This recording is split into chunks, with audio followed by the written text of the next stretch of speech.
के national convener और देश के सबसे लोकप्रिय मुख्यमंत्री अरविंद केजरीवाल जी अपर हाउस में सभा में मेरे साथी और बेबाक तरीके से फुटपाथ से लेकर संसद तक आम लोगों की बात को उठाने वाले भाई संजय सिंह जी, उत्तर प्रदेश इकाई के सभी ओहदेदार साहिबान और दर्जा बदर्जा आम आदमी पार्टी के जितने भी नेतागण आए हैं और सबसे बड़े आम आदमी पार्टी की और आम आदमी की और देश की रीढ़ की हड्डी जो मेरे सामने मेरठ की क्रांतिकारी धरती के लोग बैठे हैं, मैं सबको नमन करता हूं। मेरी तरफ से नमस्कार, सत श्री अकाल, वाहिगुरु जी का खालसा, वाहिगुरु जी की फतेह। दोस्तों, पिछले 100 दिन से लगभग 100 दिन हो गए, किसान दिल्ली के अलग अलग बॉर्डरों पर बैठे हैं, अपने परिवार सहित बैठे हैं, बच्चों सहित बैठे हैं। वो -2 डिग्री टेम्परेचर की ठंड में भी बैठे थे। अभी टेम्परेचर बढ़ रहा है, 50-55 तक जाएगा, तब भी बैठे रहेंगे, क्योंकि मैंने पार्लियामेंट में भी कहा था किसान को मौसम से मत डराओ।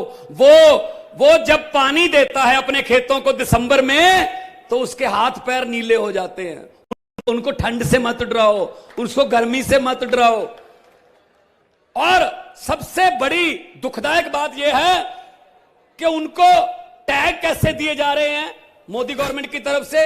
ये तो देशद्रोही हैं, ये तो माओवादी हैं, ये तो अर्बन नक्सली हैं, ये तो आतंकवादी आ गए। अरे टिकरी बॉर्डर पे, गाजीपुर बॉर्डर पे, सिंगू बॉर्डर पे जितने किसान बैठे हैं, उनमें से 80% के बेटे और भतीजे चीन और पाकिस्तान के बॉर्डर पर छाती ताने खड़े हैं देश की रक्षा करने के लिए। क्या आप उनके परिवारों को देशद्रोही बोलते हो? शर्म नहीं आती बीजेपी वालों? आपको शर्म करनी चाहिए इनको।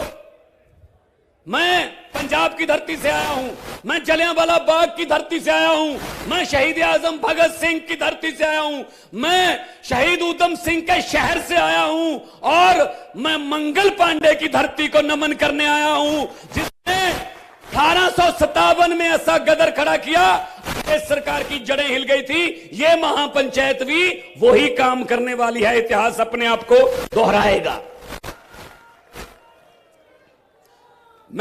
मैं जब आ रहा था संगरूर से बाया करनाल शामली, मुझे तो कोई फर्क नहीं पता चला कब मैं हरियाणा में एंटर हो गया, कब मैं यूपी में हो गया एंटर, क्योंकि इधर उधर जो फसलें थी वो बिल्कुल एक जैसी हैं। हमारे पंजाब में भी गेहूं इतना ही बड़ा हो गया जहां जितना आपके यहां, हमारे पंजाब में भी सरसों के फूल उतने ही पीले हैं जितने आपके यहां हैं। हमारे पंजाब में भी गन्ना ऐसे ही खड़ा है, आपके यहां भी खड़ा है, और हमारे पंजाब में भी गन्ने की पेमेंट नहीं हुई, आपके यहां भी पेमेंट नहीं हुई। मुझे तो कोई फर्क नहीं लगता इसमें, समस्याएं सेम हैं, समस्याएं एक हैं, तो समस्याएं एक है तो उसका हल भी एक है। जिन समस्याओं का हल दिल्ली में हो चुका है और जिन समस्याओं का हल दिल्ली में अरविंद केजरीवाल ने किया है, तो सभी समस्याओं का हल आपके सामने बैठा है अरविंद केजरीवाल। दिल्ली की लड़ाई को याद करो, जब दिल्ली में अरविंद केजरीवाल लड़ते हैं, कौन होता है इनके साथ? हम सब होते हैं। हमें कौन जानता देश में? अरविंद केजरीवाल के नाम पे लड़ते हैं, ये जाते हैं। और दूसरी तरफ कौन होता है? पूरा मंत्रिमंडल केंद्र सरकार का, सभी मुख्यमंत्री, दुख्यमंत्री, सभी जितने अमित शाह पर्चे बांट रहा होता है हाथ से। अरे अरविंद केजरीवाल जी, आपको मैं इस बात की बधाई देता हूं, जो पहले हेलीकॉप्टर से ऐसे करके चुनाव जीता जाते थे, आज डोर टू डोर नहीं, विंडो टू विंडो करने लगे हैं, धरती पे आ गए हैं। उनको धरती पे उतारने का काम अरविंद केजरीवाल ने किया है। लोकतंत्र में लोग बड़े होते हैं, नेता बड़े नहीं होते। जब नेता मोदी जी की तरह अपने आप को लोकतंत्र से बड़े समझने लगते हैं, तो लोग बहुत सियाने हैं भाई साहब। लोग जब चाहें आदमी अर्श पर और आदमी अहंकार में आ जाए मोदी जी की तरह, तो लोग कहते आजा बेटा फर्श पर। बड़े उतारे हैं। इंदिरा गांधी हार गई थी, वाजपेयी जी हार गए थे, तो ये अहंकार नहीं करना चाहिए। अहंकार का सिर नीचे होता है। और क्या कैसे रोक रहे हैं भाई पंजाब वालों को, यूपी वालों को? ऐसे तो बॉर्डर जो बनाते हैं ना, दुश्मन की फौज को रोकने के लिए बनाते हैं कि अगर वो यहां तक आ गए तो ये पुल उड़ा देंगे हम, अगर वो दुश्मन की फौज यहां तक आ गई यहां बारूदी सुरंग बिछा देंगे, अगर यहां तक आ गए तो कटीली तारें लगा देंगे। बिल्कुल वैसा ही किसानों के साथ। क्या क्या देशद्रोही आ रहे हैं? कोई दुश्मन की फौज हमला करने आ रही है? और देखो कमल के फूल वाले किसानों के सामने कांटे लगा रहे हैं। कमल के फूल वाले सड़क पर कांटे गाड़ रहे हैं और अपने खेती के औजारों में कांटे गाड़ने वाले फूल उगा रहे हैं। किसानों ने फूल उगाए हैं। इसका मतलब डर है। इसका मतलब ये सरकार डर गई है, अंदर से डर गए हैं। ये पूंजीपतियों की सरकार है। पीयूष गोयल रेल मंत्री है और व्यापार मंत्री है। वो क्या करने जाता भी जब किसानों से बात उचित होती है? उसका कोई लेना देना नहीं खेती से। वो तो अंबानीज और अडानीज का वकील बन के जाता है भाई साहब, कि इनको कोई नुकसान ना हो जाए। आप सोचो, आप सभी पढ़े लिखे लोग बैठे हैं, आप डाटा खरीदते हो इंटरनेट का, मोबाइल डाटा, नेट का। आप अपने पैसे से डाटा खरीदते हो और सरकार कभी भी उस डाटे को बैन कर देती है कि इस एरिया में नेट बैन है। जब ये कंपनियां अपनी मर्जी से डाटा बैन कर देती हैं, आप सोचिए अगर बदकिस्मती से इनके हाथ में आटा आ गया तो ये आटा भी ऐसे बैन करेंगे। ये डाटा वालों को आटा दे रहे हैं। सीएम साहब डाटा वालों को आटा दे रहे हैं, जियो वालों को, उनके हाथ में आटा भी आ जाएगा। हमारे बच्चों की एक निवाला वो तय करेंगे कितने निवाले खाने हैं। इतने खतरनाक कानून है ये तीनों कानून, इनको वापस लेना होगा। संजय भाई बैठे हैं, लोकसभा में हमने कहा था, बहुत चिल्लाए हम लोग कि मत करो। मैंने उदाहरण भी दी थी, ये मेरे का एरिया से ऊपर चले जाएं, ये रुद्रपुर, बाजपुर, ये पीलीभीत का एरिया जंगल था। किसानों ने शेरों के साथ लड़ाई करके इस जंगल में मंगल लगाया, धरती को उपजाऊ बनाया।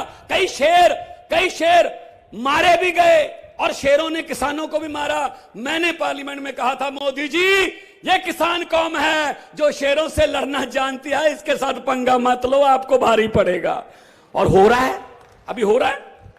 तो फिर इनके पास कोई तावीज नहीं है, ये सिर्फ बातें करते हैं, भाषण देते हैं। खेती मंत्री जी तोमर साहब, शर्त लगा लो, मैं शर्त लगा के कह सकता हूं, उनसे पूछिए गन्ना कैसे बीजते हैं, तो उनका जवाब होगा पहले गुड़ को छोटे छोटे टुकड़ों में काट बना के उसके बाद ऐसे दबा दिया जाए। तो उनको पता ही नहीं मुड्डा क्या होता है। कभी खेत गए हो तो पता चले ना। तो हुकूमत वो करते हैं जिनका दिलों पर राज होता है। परसों अरविंद केजरीवाल सूरत में थे, गुजरात में, तो आपने देखा था कितना बड़ा काफिला था, पता ही नहीं चल रहा था कहां से शुरू हो रहा है कहां से खत्म। इसका मतलब दिलों पर राज। हुकूमत वो करते हैं जिनका दिलों पर राज होता है। यूं कहने को तो मुर्गे के सर पे भी ताज होता है। दिलों पर राज जो करते हैं वो हुकूमत करते हैं। और इन्होंने, मैं ये पूछना चाहता हूं मीडिया है, इन तीनों बिलों को वापस लेने का नुकसान किसको है? जिनके लिए ये कानून बनाए हैं वो कह रहे हैं, ये खाप पंचायतों चौधरी साहबान बैठे हैं, मैं भी एक किसान परिवार से हूं, जिनके लिए ये बनाया है वो कह रहे हैं कि हमें नहीं चाहिए, लेकिन वो कह रहे हैं वापस नहीं लेना। तो इसका मतलब वापस लेने का नुकसान किसको है? जिन्होंने बनाया है, जिन्होंने एक एक क्लॉज लिखवाया है, वही डाटा वाले, वही उनको नुकसान हो रहा है। मैं किसान परिवार से आता हूं, मतलब मेरा सर नहीं दर्द कर रहा, लेकिन वो कह रहे हैं डिस्प्रिन आपको खानी पड़ेगी। मैंने कहा भाई मेरा नहीं दर्द कर रहा सर, मैं ठीक हूं। नहीं कहते 6 महीने बाद अगर दर्द कर गया फिर तो ले लो। हद है यार।